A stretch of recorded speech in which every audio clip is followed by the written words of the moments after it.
Russian Defense Ministry has emphasized that Russian forces have intercepted and destroyed 64 Ukrainian drones overnight.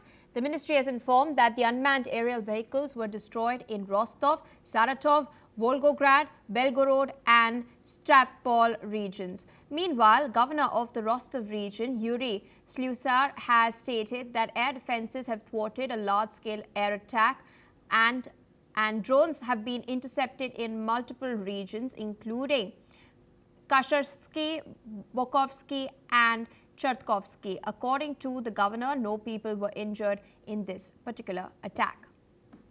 Dr. Sergei Dvoryanov, president of IDC Russia and director of WHD International Board, is joining us live from Moscow. Thank you so much for taking our time and speaking to us on NewsX World. We've seen the attacks intensify over the last couple of days. Yesterday, a Rosneft oil refinery and a tanker were also hit. Meanwhile, Russia is continuing its strikes on Ukraine's energy grid. We do know that winter is around the corner. What are the key priorities of the Russian people at this time? Namaste.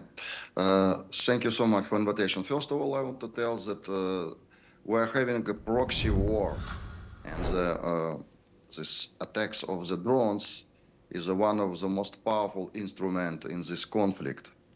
And we can see that right now Ukraine is not successfully moving in the ground because Russian Federation is very close to totally take Kupiansk and Pokrovsk.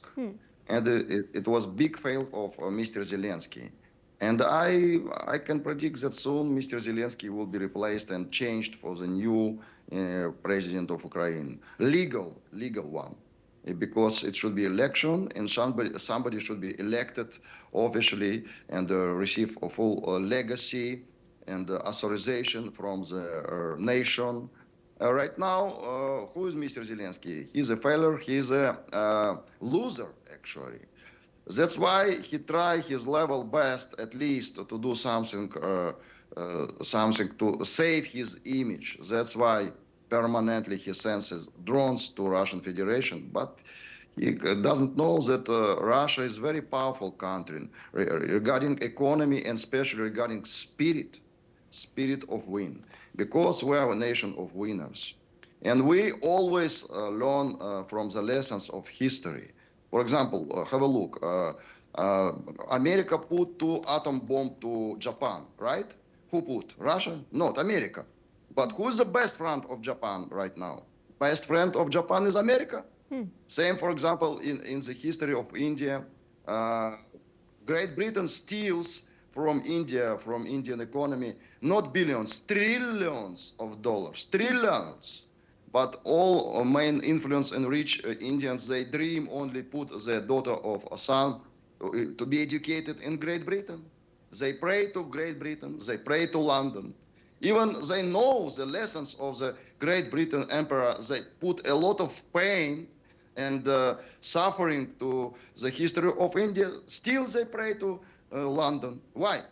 Because we should learn from the lessons of the history. West always try their level best to attack Russia, to do something, because it's not Ukraine. It's actually Western countries, they push Ukraine, the stupid Zelensky, to do this. That's why very soon he will be replaced, he will be changed, and we will achieve peace, nothing else required. And of course, India right now, we are having such a beautiful national leader like Shri Narendra Modi ji, who is a real, we can tell, spiritual, not only political, but a spiritual leader of the world. And again, Donald Trump, his behavior, he is like a trader, he is like a businessman. He already achieved whatever he wants to achieve. And only he dreams about Nobel Prize and put in every country his Donald Trump Tower. In every country, in every particular capital, he wants to put his name, Donald Trump Tower. That is his vision, how to be great. But real greatness of the human beings is spiritual knowledge. Spiritual knowledge is only required. Is only one key secret, it's like a main secret how we can achieve peace. That's why experience of Vedas and all spiritual knowledge of Bharat Barsha, Bharat civilization is very required for us. I'm telling you is this true from depths of my heart, like a religious philosopher of Russian Federation. Thank you. Indeed, and a quick follow-up I wanted to ask you. Donald Trump has ruled out providing Tomahawks to Ukraine. In your assessment, has this been done after Moscow has exercised pressure threatening to downgrade ties with US?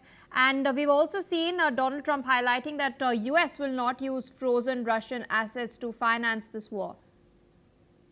Yes, because frankly speaking, Donald Trump has belonged to the Varna of Vaishyan. You know, four Varnas, like, right? It's a Brahmins, who is like educated, we can tell, philosophers. Then is Kshatriyas, who is real administration and warriors.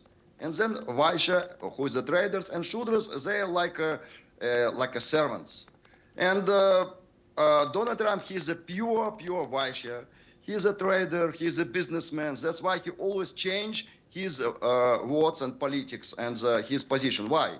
Because he's like negotiate, he's bargaining. He wants to always receive better price for his achievements.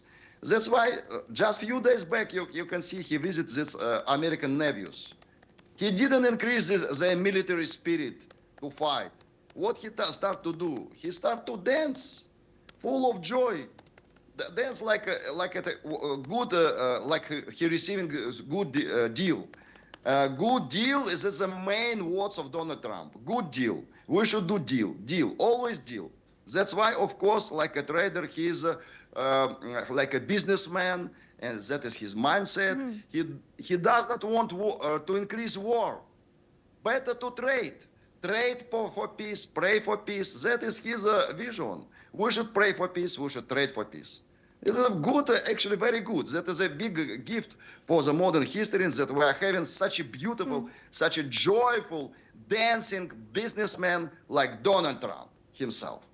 All right, so with that, I would like to thank you for taking out time, sharing your perspective and opinions with us. Shifting focus away from Europe towards the Middle East, we're now learning that Israel has received the remains of 3 fallen soldiers. Colonel Asif